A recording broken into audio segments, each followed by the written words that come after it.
इस रिपोर्ट में साफ अंकित है कि माधवी बुच का अडानी समूह से संबंधित ऑफशोर फंड में इन्वेस्टमेंट था और सेमी प्रमुख बनने पर उन्होंने अपनी शेयर होल्डिंग अपने पति को ट्रांसफर कर दी। इस रिपोर्ट में लिखा है कि माधवी बुच और धवल बुच ने 5 जून 2015 को सिंगापुर में आईपीई प्लस फंड 1 के साथ एक खाता खोला था। ये आईपीई प्लस फंड 1 अडानी समूह के एक डायरेक्टर ने आईआईएफएल के माध्यम से खोला था। तो बुच दंपति ने खाता खोला सिंगापुर के एक आईपीई प्लस फंड में, जिसका स्थापना अडानी समूह के डायरेक्टर ने आईआईएफएल के माध्यम से की। अब यही रिपोर्ट आगे बताती है कि आईआईएफएल ने अपनी एक घोषणा, और ये सारे दस्तावेजों के साथ है, ये सारे दस्तावेज आपके पास ऑलरेडी हैं, चाहिए होंगे तो हम साझा कर देंगे। अब यही रिपोर्ट आगे बताती है कि आईआईएफएल ने अपनी एक घोषणा में बुच दंपति के इन्वेस्टमेंट सोर्स को सैलरी बताया और कुल संपत्ति करीब $10 मिलियन की आंकी गई। हिंडनबर्ग रिसर्च की रिपोर्ट में सेबी चेयरपर्सन माधवी बुच के अलावा 2 और एंटिटीज का प्रमुखता से जिक्र है। एक है अगोरा और दूसरा ब्लैकस्टोन। ये दोनों अहम किरदार हैं, नाम याद रखिएगा, अगोरा एंड ब्लैकस्टोन। इस रिपोर्ट के अनुसार अप्रैल 2017 से लेकर मार्च 2022 सेबी प्रमुख बनने के टाइम तक माधवी बुच तब सेबी में होल टाइम मेंबर थी और उनके पास तब एक ऑफशोर सिंगापुरी कंसल्टिंग फर्म में 100% हिस्सेदारी थी। इस कंसल्टिंग फर्म का नाम अगोरा पार्टनर्स है। नाम याद रखिएगा, सिंगापुर बेस्ड कंसल्टिंग फर्म अगोरा पार्टनर्स, जिसका स्वामित्व माधवी बुच जी के पास था जब वो होल टाइम सेबी मेंबर थी, सेबी चेयरपर्सन बनने से पहले। जैसा कि मैंने आपको पहले बताया था, मार्च 2022 में सेबी चेयरपर्सन बनने पर उन्होंने अपनी शेयरधारिता अपने पति को ट्रांसफर कर दी। ये अगोरा की बात कर रही हूं मैं। रिपोर्ट आगे बताती है कि अगोरा पार्टनर्स जो है वो 2013 में सिंगापुर में रजिस्टर हुआ था और आज भी सेबी की चेयरपर्सन माधवी बुच जी वर्तमान में अगोरा एडवाइजर नाम की कंपनी में 99% की हिस्सेदार हैं। उनके पति इस कंपनी के डायरेक्टर हैं। कंसल्टिंग फर्म में वो 100% स्वामित्व था, उन्होंने अपने पति को ट्रांसफर कर दिया था। एडवाइजरी जो अगोरा एडवाइजरी के नाम से है उसमें 99% की हिस्सेदार है। यहां पर एक आंकड़ा बता रही हूं और यह जानना जरूरी है।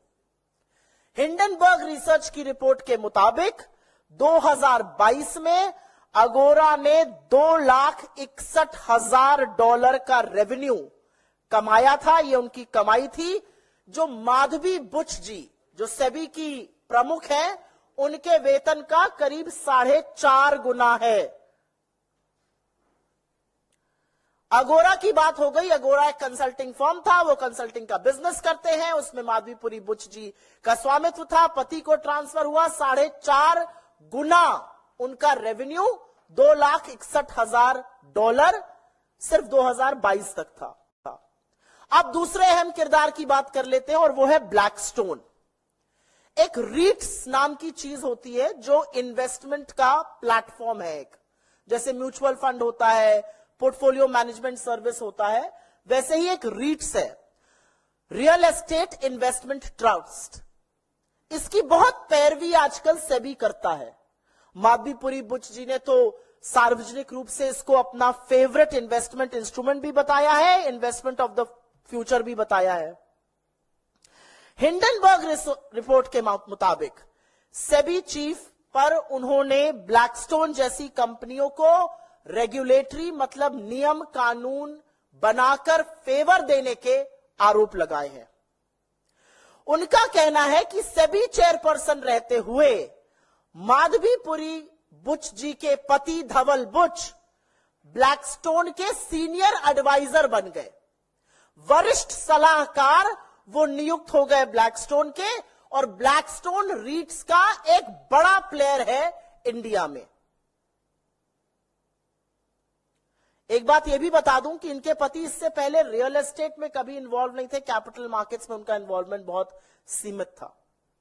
हिंडनबर्ग का आरोप है कि रेगुलेटरी बदलाव, नियम कानून ऐसे बदले गए जिससे कि सारा का सारा फायदा रीट्स को हो रहा था, और रीट्स में सबसे बड़ा प्लेयर ब्लैकस्टोन था, और ब्लैकस्टोन में माधवी बुच जी के पति धवल बुच जी सीनियर सलाहकार वरिष्ठ एडवाइजर थे। जैसा कि मैंने कहा, वो रीट्स की बहुत बड़ी पक्षधर है। एक कॉन्फ्रेंस में उन्होंने रीट्स को फ्यूचर का फेवरेट प्रोडक्ट बताया था, निवेशकों को कहा था इस फ्यूचर के फेवरेट प्रोडक्ट को आप देखिए, ये बहुत कारगर है। हिंडनबर्ग का आरोप है कि क्या माधवीपुरी बुच जी ने ये सब कहते हुए ये जिक्र किया था कि उनके पति ब्लैकस्टोन से संबंधित है, जो रीट्स का सबसे बड़ा खिलाड़ी है।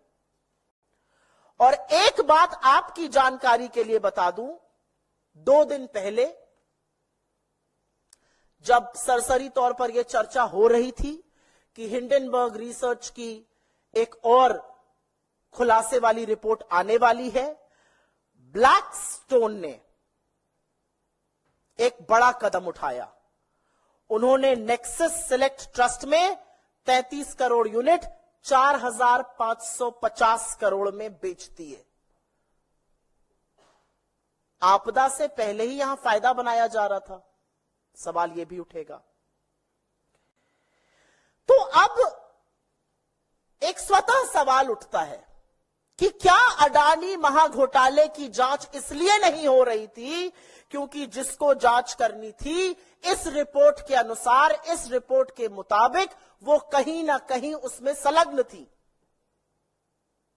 उच्चतम न्यायालय बार बार निवेश की जानकारी मांगता था, सेबी बार बार इधर उधर बगले झांकता था। सेबी ने तो यह तक कह दिया था, we have drawn a blank, हमें कुछ मिल ही नहीं रहा है। ये मिनिमम लेवल पर, at the absolute minimum level, ये पारदर्शिता के तार तार करता है। And at the absolute maximum level, ये संभवतः सबसे बड़ी क्रिमिनल कंस्पिरेसी है। एक महाघोटाले की जांच करने वाले संलग्न, और खैर उनकी नियुक्ति करने वालों की अभी हम बात करते हैं। तो अब एक स्वतः सवाल उठता है कि क्या अडानी महाघोटाले की जांच इसलिए नहीं हो रही थी क्योंकि जिसको जांच करनी थी, इस रिपोर्ट के अनुसार, इस रिपोर्ट के मुताबिक वो कहीं ना कहीं उसमें संलग्न थी। उच्चतम न्यायालय बार बार निवेश की जानकारी मांगता था, सेबी बार बार इधर उधर बगले झांकता था। सेबी ने तो यह तक कह दिया था, we have drawn a blank, हमें कुछ मिल ही नहीं रहा है।